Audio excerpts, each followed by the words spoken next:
A NewsNation exclusive as we obtain images near the border of migrants trying to avoid capture by law enforcement. You can see the so-called gotaways moving under the cover of night, trying to avoid detection.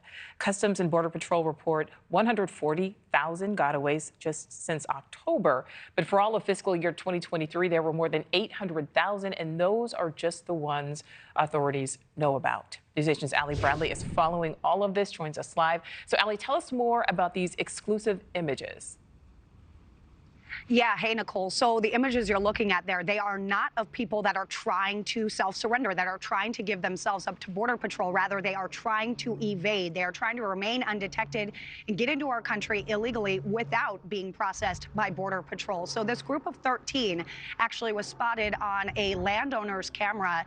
Check out these images here. While they were sneaking through private property, law enforcement were mobilizing. Now, it can take days to track these groups down because the terrain is mostly rocky. So it's very hard to track any footprints. But this sizable group was no match for Border Patrol and Terrell County Sheriff's Office. Check out these images now. These were exclusively obtained of the arrest of that group, and they're wearing what has become more common out there, the camouflage getup from head to toe. Now, you'll remember Hector. He was an 18-year-old who was wearing a similar getup. He was also trying to evade before he fell behind. The sheriff says he was ultimately returned to Mexico, but if he had not been abandoned by the group he was traveling with, he would have been one of the gotaways. The number of gotaways remains elevated. Border Patrol Chief Owen saying there have been 140,000 gotaways over the past 6 months. Before COVID, that was an entire year's worth of unlawful border crossers. Now, it also means that some 1.8 million have illegally crossed the border undetected under the Biden administration.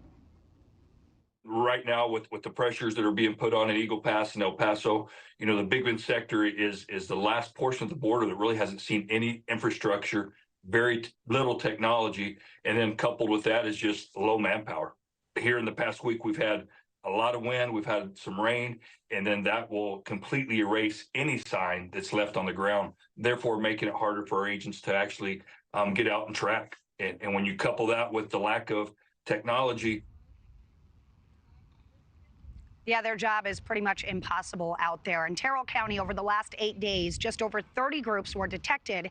Sheriff Cleveland says they only catch a fraction of what's out there. This small group that you're looking at here was not stealthy enough. They were busted over by the Sheriff's Department and Border Patrol. We exclusively received these images overnight as well. Agents are working nonstop out there. This group was busted yesterday afternoon in conjunction with the game warden. The sheriff says more than 60 illegal immigrants are outstanding out there right now.